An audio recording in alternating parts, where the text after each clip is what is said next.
Hello बच्चों, let's read this question. The question say that which carbon atom will give fastest SN2 reaction in given compound. बच्चों यहाँ पर एक compound given है और इस कंपाउंड में हमसे पूछा गया है कौन सा कार्बन SN2 रिएक्शन को फास्ट देगा। तो सबसे पहले यहाँ पे समझेंगे की कॉन्सेप्ट होगा SN2 रिएक्शन। अब SN2 रिएक्शन क्या होता है? 2 का मतलब होता है बाईमॉलिक्यूलर, S का मतलब होता है सब्स्टिट्यूशन, N का मतलब होता है न्यूक्लियोफिलिक। बाईमॉलिक्यूलर न्यूक्लियोफिलिक सब्स्टिट्यूशन रिएक्शन इसे कहते हैं बच्चों।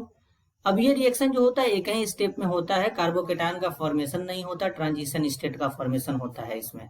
अब जैसे यहाँ पर अगर CH3Br है तो इसको क्या करेंगे, जब OH माइनस के साथ ये न्यूक्लियोफाइल ट्रीट करेंगे तो यहाँ पर CH3OH का फॉर्मेशन हो जाएगा इस तरीके से। तो ये हमारा SN2 रिएक्शन है।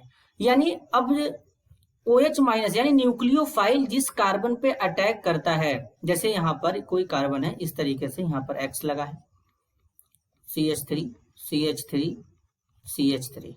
अब न्यूक्लियोफाइल जिस कार्बन पे अटैक करेगा उस कार्बन के ऊपर स्टेरिक हिंड्रेंस नहीं होना चाहिए। अब इस कार्बन के ऊपर 3 मिथाइल ग्रुप लगा है, बल्कि ग्रुप, इस पे स्टेरिक हिंड्रेंस है तो न्यूक्लियोफाइल अटैक नहीं कर पाएगा, क्योंकि न्यूक्लियोफाइल जो होता है यहाँ पे बैक साइड से अटैक करता है, यहाँ पे पीछे से।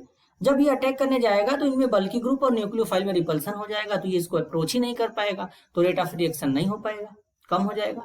तो अब यहाँ पर हमको यही देखना है कि कौन सा कार्बन है जिसपे स्टेरिक हिंड्रेंस नहीं है, वही SN2 रिएक्शन को फास्ट देगा। तो यहाँ पर बच्चों पहला वाला कार्बन बताया गया है। अब इस पहले कार्बन पर हम देखें तो इसके अराउंड में एक बल्कि ग्रुप यहाँ पर है, एक बल्कि ग्रुप यहाँ पे है, और यहाँ पर ये CH2 वाला ये पूरा ग्रुप है, तो यहाँ पर बल्कि ग्रुप है तो न्यूक्लियोफाइल अप्रोच नहीं कर पाएगा। तो ये वाला कार्बन, पहला वाला कार्बन SN2 को यहाँ पर SN2 रिएक्शन को फेवर नहीं करेगा। अब चलते हैं दूसरे कार्बन की ओर। इस दूसरे वाले कार्बन के लिए ये वाला पूरा का पूरा बल्कि ग्रुप है, इधर ये पूरा का पूरा, इसके बाद इधर वाला ये बल्कि ग्रुप है, तो ये भी बल्कि ग्रुप है अपने आप में। तो दूसरा वाला कार्बन भी SN2 रिएक्शन को फेवर नहीं कर पाएगा, क्योंकि न्यूक्लियोफाइल इनको अप्रोच ही नहीं कर पाएगा, स्टेरिक हिंड्रेंस ज्यादा है।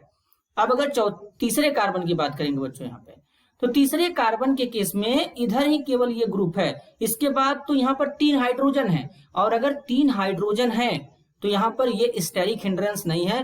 तीसरा वाला कार्बन SN2 रिएक्शन को आसानी से फेवर कर सकता है।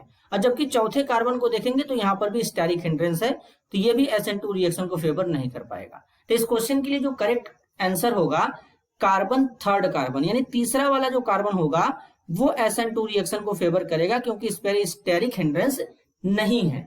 This is your answer. I hope you understood it well. All the best.